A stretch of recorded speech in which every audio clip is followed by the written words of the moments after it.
Matt, talk to us. Not bad, eh? Well, we said Ireland had to keep the scoreboard ticking over, but that was ridiculous, wasn't it? 5 tries, no one saw that coming. The guys were absolutely magnificent. Really interesting, and I was listening to your talk before with all the boys here just about the continuity. Really interesting when you look at it that the French coaching staff has changed dramatically since the World Cup. William Savat, the scrum coach, is the only remaining assistant coach. The rest have moved on, the new staff in, and they just look like they were not on the same page with anyone. Where you compare that to Ireland, as all the guys have pointed out, the precision, the pace, the exactness, the intensity, the improvement as well. As we said, the line-out was quite magnificent tonight. Not only the offensive line-out, the defensive line-out, the scrum was sensational, apart from one bad scrum there just when the French replacements came on.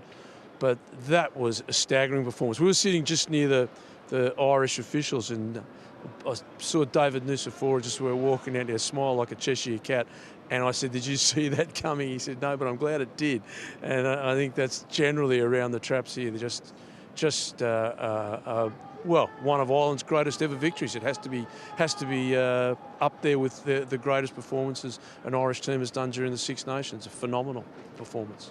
Very curious for your thoughts on Jack Crowley. So we were, a lot of pressure on him, and the game started. There was a block down and maybe a grubber kick that wasn't the best choice, and a missed kick in front of the post. And at that point, you would have been forgiven for being a touch worried. To his credit, Matt, and maybe it's the big takeaway when it comes to Crowley at this level, he did not let it faze him. He did not go out of the game. He kept going in a very big way and kicked beautifully as well towards the end. He did. There's a great saying, you defend your errors as a 10. If you make a mistake, that's okay, defend it, get on and move with it. And look, he's going to, and Robbie's point there, that this will be the biggest learning curve of his life is this particular game.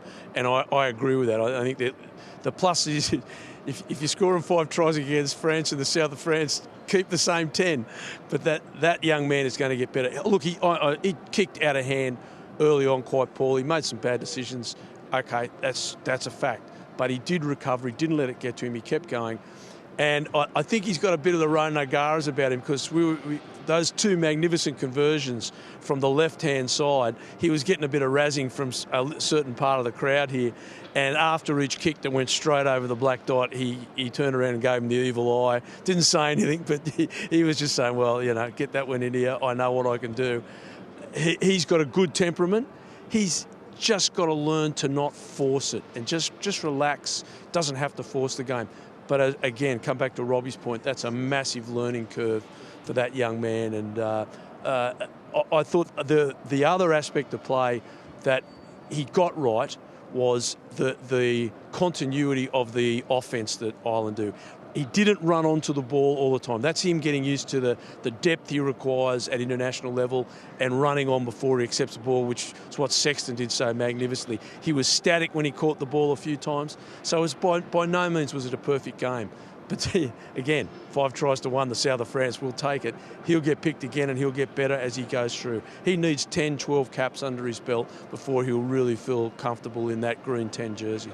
Yes. So I guess a final thought.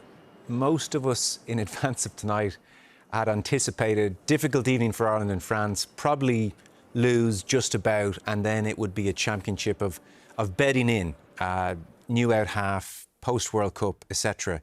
Suddenly it's a record-winning margin in France, and needless to say, Ireland don't do back-to-back Grand Slams all that often. So it suddenly changes the mood around this championship.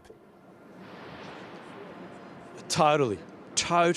And where we thought France had the advantage of the way the draw is for them, this is the year. I think 5 out of the 6 championships they've won since 2000 have been in the even year. In other words, when they get Ireland, the year they have Ireland at home is the year they win. So south of France, Marseille, the whole bit, no Sexton.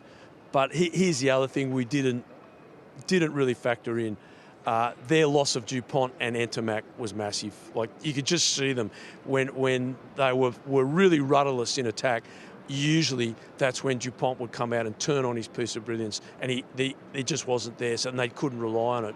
That's not making it, and they were awful. France were awful. They didn't bring any intensity. All the things we thought they'd bring, they didn't bring. That should take nothing away from Ireland. The Grand Slam, the championship, everything is right on. Peter O'Mahony said, let's take it one game at a time. Correct advice. But for the rest of us, the second one is on. Scotland at home in the last game all of a sudden becomes a really big day. Obviously, Twickenham, all those things have to be got through first. But yeah, because as we said, the winner, you've got everything to play for, the championship and the Grand Slam. The loser, see you later. And we're fortunate. Ireland is still in it, and France are the see you laters. Indeed. Well, thank you for this evening. We'll see you in studio over the next couple of weeks. Matt Williams, pitch side for us in Marseille this evening.